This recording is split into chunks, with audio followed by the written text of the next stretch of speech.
BBC Urdu के programme Sairbeen में खुश आमदीद। हमारे लंदन स्टूडियो से मैं हूं शफी नकी जामई। भारत में एक तरफ इंतहा पसंदी का बढ़ता जोर तो दूसरी तरफ नामवरों की जानिब से धड़ाधड़ अपने एजाज़ात की वापसी के साथ इसका तोड़। लेखक, फिल्म मेकर्स, ये लोग जो मतलब ज़्यादातर दूर रहते हैं पॉलिटिक्स से, वो आ गए। लाहौर में मुनहदम होने वाली फैक्ट्री के मलबे तले दबे अफराद के जिंदा बच निकलने की उम्मीदें दम तोड़ रही हैं। हुक्काम के बकौल मलबा हटाने में मजीद 3 दिन लगेंगे। म्यांमार में 2 रोज बाद इंतखाबात हो रहे हैं, लेकिन जमहूरियत की तरफ इस सफर में रोहिंग्या मुसलमानों का ना तो वोट और न ही कोई अपना उम्मीदवार।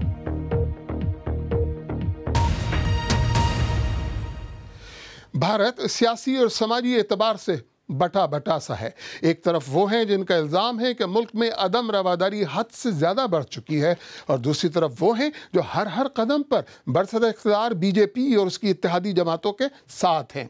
इंतहा पसंदी के खिलाफ एहतजाज करने वालों में सबसे बुलंद आवाज़ मुसन्निफ़ीन, फिल्म साजों और मौरख़ीन की है, जिनमें से अब तक 100 से ज़्यादा एहतजाजन अपने एजाज़ात वापस कर चुके हैं। भारत में बढ़ती हुई इंतहा पसंदी का मुकाबला वहाँ के लिबरल और सेक्युलर कैसे कर रहे हैं? दिल्ली से सुहेल हलीम की रिपोर्ट।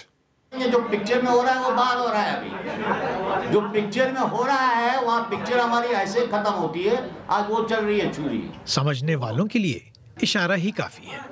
अदम रवादारी पर यह बहस एक ऐसे दिलचस्प दौर में दाखिल हो गई है जहां अब तकरीबन रोजाना मुसन्निफ, मौर्रिख, संगीतकार और फिल्मसाज अपने एजाज़ात लौटा रहे हैं। मोदी जी को हम यही कहना चाहते हैं, आप डेवलपमेंट करो, आप फेल हो गए तो हम हैं आपके साथ हैं, पूरी जिंदा आपके साथ है। आप सच्चा काम करो ना, जो काम करना है, जो गरीबी हटानी है, जो भूखमरी हटानी है, उस पर हम काम करते हैं ना। कहाँ ले जा रहे हैं देश को, कहाँ ले जा रहे हैं, डाइवर्ट कर रहे हैं। ये सिलसिला उत्तर प्रदेश के एक गाँव में एक मुसलमान के कत्ल से शुरू हुआ था। वजह कत्ल ये शुबह कि उसने गाय का गोश्त खाया था। आर्टिस्ट और अदीब इतनी बड़ी तादाद में सड़कों पर उतरे हों, ऐसा पहले कभी नहीं हुआ, और तनाज़ा भी इसी बात पर है। बीजेपी की हुकूमत का इल्जाम है कि मुल्क में जब बड़े बड़े कत्लेआम हुए तब वो लोग कहां थे जो आज एहतजाज कर रहे हैं। केवल बयानबाजी करने से इंटॉलरेंस का एटमॉस्फेयर नहीं बनेगा। मतलब ये कहना कि इंटॉलरेंस है, कहां है? कभी इस देश की मुख्य धारा के लोगों ने ऐसी घटनाओं का समर्थन नहीं किया, घोर विरोध किया है। अवार्ड लौटाने का कोई औचित्य नहीं है। राष्ट्र का सम्मान होता है, और ये सम्मान देश नहीं देता, ये उन्हीं के समाज के, उन्हीं के व्यवसाय के जो एक्सपर्ट्स जूरी होती है वो उनका नाम तय करते हैं। एजाज़ात लौटाने का सिलसिला मुसन्निफ उदय प्रकाश ने शुरू किया था और फिर कारवां बढ़ता गया। मैसेज तो मेरा ख्याल है हम सब का, कलाकारों का एक ही है कि आवाज़, क्रिटिसिज्म, जहाँ चीज़ें गड़बड़ा रही हैं उसके बारे में बात करने का मौका, बहस करने का मौका, संवाद बनाने का मौका देना चाहिए, न कि आवाज़ों को बंद करके हत्या करनी चाहिए। अब रवादारी का परचम बुलंद करने वालों की फहरिस्त बढ़ती जा रही है, और इस तल्ख बहस में इल्जाम तराशी का सिलसिला भी। Suhail Haleem, BBC news, Delhi. BJP की हुकूमत का मौक़िफ़ है कि नाम नहाद अदम रवादारी के खिलाफ अलम बुलंद करने वाले लोग दरपर्दा सियासत कर रहे हैं, और इनकी कोशिश वज़ीर आज़म नरेंद्र मोदी के भरपूर मैंडेट को कम करने की है। अपने एजाज़ात वापस करने वालों में बुकर प्राइज़ जीतने वाली मुसन्निफ़ा अरुंधति रॉय भी शामिल हैं। दिल्ली में हमारे साथी राजेश जोशी ने उनसे पूछा कि फिल्म साजों और दीगर अवामी शख्सियात की जानिब से शुरू की जाने वाली इस सियासी मुहिम में वो अब क्यों आई। बहुत सालों के बाद मुझे दिखाई दे रहा है कि लेखक, फिल्म मेकर्स, ये लोग जो मतलब ज़्यादातर दूर रहते हैं पॉलिटिक्स से, वो आ गए।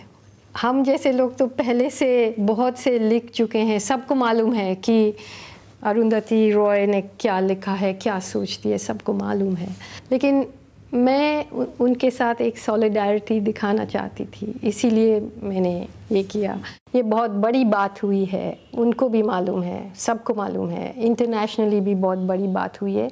इससे आगे क्या होगा मैं नहीं बोल सकती हूँ। शायद पॉलिटिकल इलेक्टोरल मेजॉरिटी माइनॉरिटी में डायरेक्टली कोई असर नहीं पड़ेगा शायद, लेकिन अब देखिए बिहार में क्या होता है, उससे असर तो पड़ेगा। ऐसा नहीं लगता है कि ये दूसरे जो लेखक हैं या फिल्मकार हैं, एक ने दूसरे की नकल की, दूसरे ने तीसरे की नकल की? मुझे बहुत अच्छा लगा कि ये कॉपी कैट जो कहते हैं, मैं भी कॉपी कैट ही हूँ और इसीलिए मैंने किया क्योंकि मैं बनना चाहती थी कॉपी कैट, क्योंकि एक शायद इतिहास में ऐसा कुछ हुआ नहीं है पहले।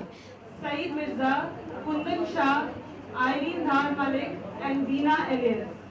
बीजेपी या आरएसएस के खिलाफ होना कोई ख़राब बात नहीं है। मैं ये नहीं मानती हूँ कि कांग्रेस एक्चुअली बीजेपी के ख़िलाफ़ है। वो भी जो रात को करते हैं, ये लोग दिन को करते हैं। तो इस जो फॉर्मेट में लोगों को आप बांध नहीं सकते हैं। और अगर मान लो कि कोई आरएसएस की आइडियोलॉजी के ख़िलाफ़ है, जैसे मैं हूँ, और मैंने 20 साल से खिलाफ़ है, अभी भी खिलाफ़ हूँ, और मुझे एक मौका मिला उसको दिखाने के लिए या दूसरे लोगों के साथ मिलके कुछ करने के लिए, मैं करूँगी ना। ऐसा क्यों होता है कि जब बहुत सारे लोग ये आलोचना कर रहे हैं कि जब दलितों के साथ इस मुल्क में अत्याचार होता है, दलितों की को चाहे ज़िंदा जलाया जाता है, मारा पीटा जाता है, हत्याएं की जाती हैं, तो इतना उद्वेलित कोई नहीं होता है जितना कि दादरी में जब हुआ? सही बात है। जब कोई अपर कास्ट हिंदू मारा जाता है, जब कोई मुसलमान मारे जाते हैं और जब कोई दलित मारे जाते हैं, अलग अलग बातें होती है। ये जो डिबेट है, सिर्फ जब इलेक्शन होते हैं आप जात के बारे में बोलेंगे, उसके बाद बंद।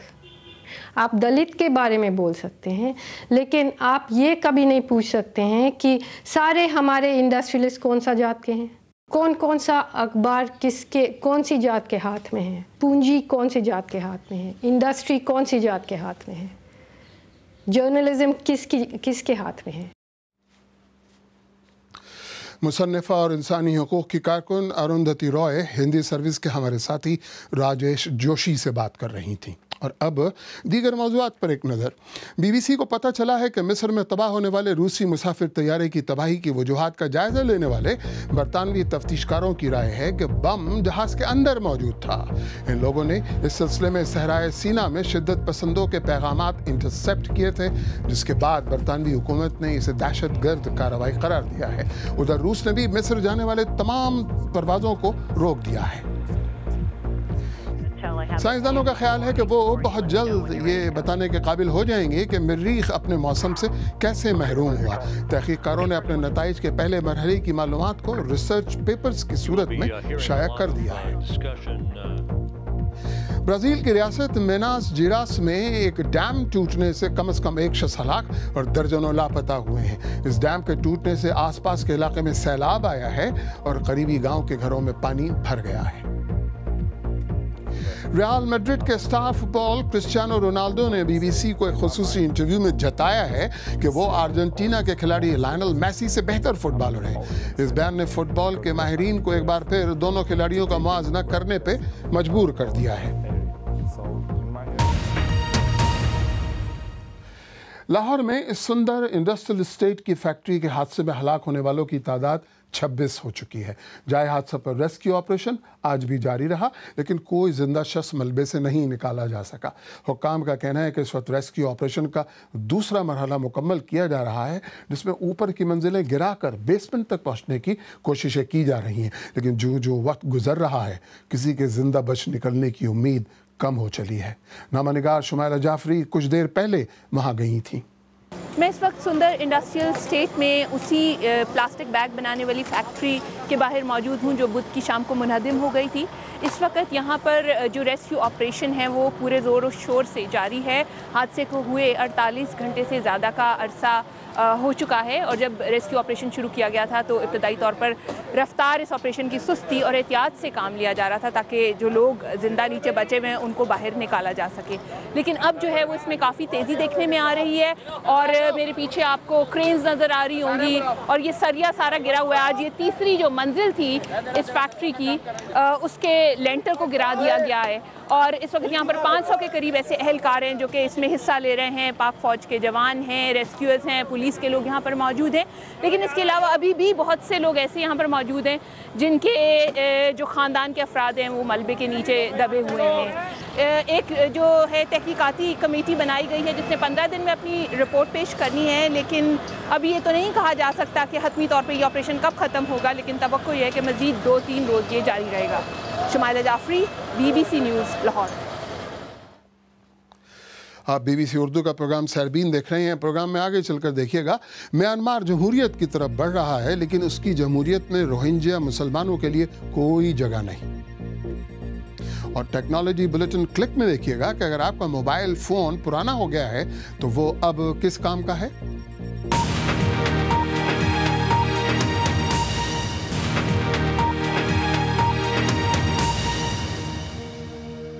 BBC उर्दू के प्रोग्राम सरबीन में एक बार फिर खुशामदीद। कई अशरों की फौजी आमरीत के बाद इस हफ्ते के अख्ताम पर म्यांमार में, या जिसे बर्मा भी कहा जाता है, वहाँ आम इंतखाबात हो रहे हैं। ऑंग सान सूची ने मुल्क में बसने वाले तमाम मज़ाहिब के लोगों को यकसा जमहूरी और शहरी हुकूक देने का वादा तो किया है, लेकिन क्या रोहिंग्या मुसलमानों को भी शहरी और जमहूरी हुकूक मिल सकेंगे? फरगल कीन की रिपोर्ट, फराज हाशमी की ज़बानी। कई दिहाइयों के जबर और इस्तबदाद के बाद ये मुल्क अब बेदार हो रहा है, लेकिन यहाँ सूरत हाल बहुत ख़तरनाक हो गई है। ये बढ़ती हुई मजहबी मुनाफरत के मुतासरीन हैं। रोहिंग्या लिसानी गिरोह के मुसलमान खारदार तारों के पीछे अपनी गंदी बस्तियों में रहने पर मजबूर, बेसर सामान और शहरियत से महरूम। इनकी अक्सरियत को वोट का हक भी हासिल नहीं। अस्सलाम वालेकुम। इनके बच्चे भी तालीम से महरूम हैं। अगर आप अपनी बस्ती से कदम बाहर रखेंगे तो अपनी जान को खतरे में डालेंगे। 73 बरस की उम्र और अंधापन, समीर यहाँ पैदा हुए थे। कानून के मुताबिक वो शहरी नहीं हैं क्योंकि उनके वालिदैन बांग्लादेश से आए थे। इस सूरत हाल का सामना उनकी अगली नस्ल को भी है। हमने सब कुछ खो दिया है, अब हमें इसी कूड़े में रहना है। हमें वोट देने की भी इजाज़त नहीं। करीब ही एक खस्ता हाल मस्जिद है जो 3 साल कबल होने वाले फसादात में जलाई जाने वाली कई मसाजिद में से एक है। दुश्मनों में घिरे और नफरत और इम्तियाजी सलूक का शिकार रोहिंग्या हकीकत में ऐसे लोग हैं जिन्हें भुला दिया गया है। आइंदा इंतखाबात में कोई सियासतदान इनकी बात नहीं करेगा, क्योंकि अगर वो ऐसा करेगा तो बुद्ध अक्सरियत में उनके वोट कम हो जाएंगे। जब हम इस बस्ती में ये रिपोर्ट तैयार कर रहे थे तो हुक्मरान जमात बाहर अपनी इंतखाबी मुहिम चला रही थी। हुक्मरान जमात पर बर्मा में शरीयत रखने वाले मुसलमानों से भी इम्तियाजी सलूक बरतने का इल्ज़ाम है। नए मजहबी कवानीन के बारे में लोग बात नहीं करते। मुसलमानों से होने वाले सलूक पर आपका क्या ख्याल है? मैं इस पर बात नहीं कर सकता।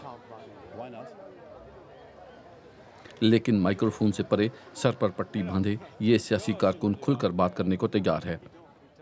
इसका कहना है कि मुसलमान ख़तरनाक होते हैं और हम इन्हें कब्ज़ा नहीं करने देंगे। मुसलमानों का खौफ फैलाने से हुक्मरान जमात ने कई बाअसर हलकों की हिमायत हासिल की है। इस हुए बुद्ध बख्शू का ताल्लुक उस गिरोह से है जिसने मुसलमानों को कुत्तों से ताबीर किया था। म्यांमार में अगर मुसलमान बुद्ध मत के लोगों के खिलाफ कुछ करते हैं तो आंग सान सूची खामोश रहती हैं, इसलिए हम उनकी हिमायत नहीं करते। वो जमहूरियत पसंद रहनुमा आंग सान सूची पर मुसलमानों के खिलाफ नरम रवैया अपनाने का इल्ज़ाम लगाते हैं। अफसोस का मकाम यह है कि आंग सान सूची की जमात पर इंसानी हकूक़ की तंजीमों की तरफ से मुसलमानों के लिए आवाज़ न उठाने पर शदीद तनकीद की गई है। मजहबी हलकों के दबाव की वजह से हुक्मरान जमात की तरह नेशनल लीग फॉर डेमोक्रेसी ने भी किसी मुसलमान को उम्मीदवार नामजद नहीं किया। इलेक्शन से पहले अपनी आखिरी प्रेस कॉन्फ्रेंस में उन्होंने मुल्क की क़यादत करने की उम्मीद का इजहार किया। इक़्तिदार में आने के बाद क्या आप तमाम मज़ाहिब के लोगों के इंसानी और जमहूरी हकूक़ को यकीनी बनाएंगी और उनका तहफ़्फ़ुज़ करेंगी? अगर NLD हुकूमत बनाने में कामयाब हो जाती है तो हम यकीनन इंसानी हुकूक और जमहूरी अक़दार के हवाले से अपने वादे पूरे करेंगे। इन रोहिंग्या ख़वातीन को उम्मीद है कि वो वादे पूरे होंगे। बेघर अफराद के इस क्लिनिक में जो तिब्बी सहूलियात मौजूद हैं वो नहायत ही नाकाफ़ी हैं। अमीना खातून के पेट में जो बच्चा है वो मुर्दा है, लेकिन वो शहर के हस्पताल नहीं जा सकती। अमीना का कहना है कि लोग रोहिंग्या मुसलमानों से नफरत करते हैं। 2012 में जब उनके घर पर हमला किया गया था तो उनका भाई हलाक हो गया था।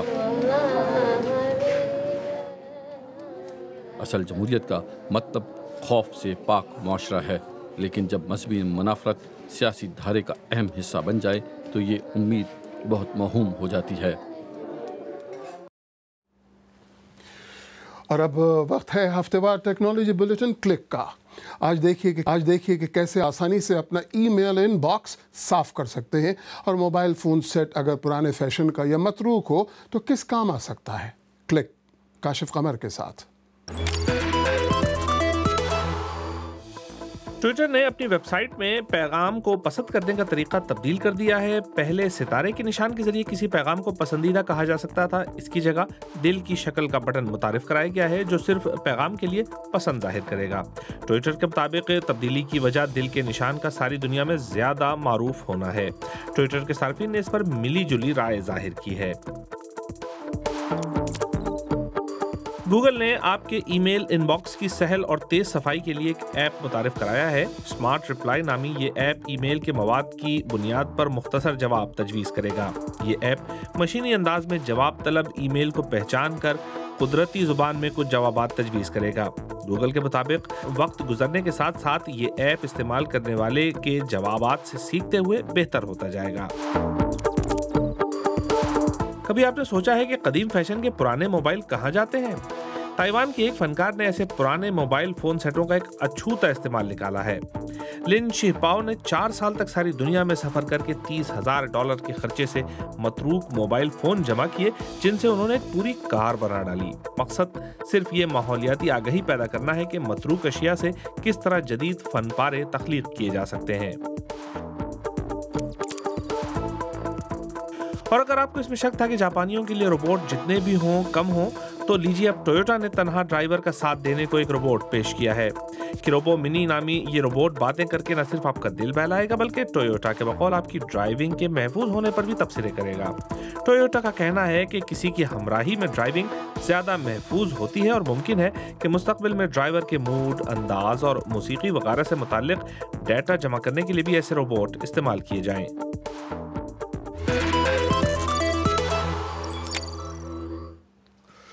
अगर आप चाहें तो मुझसे और हमारी टीम के दीगर साथियों से ट्विटर पर भी रब्ता कर सकते हैं। मेरा ट्विटर हैंडल है @शफी_नकी_जमई। इसके साथ ही सैरबीन अख्ताम को पहुंचा। मुझे पूरी टीम समेत इजाज़त दीजिए। खुदा हाफिज़।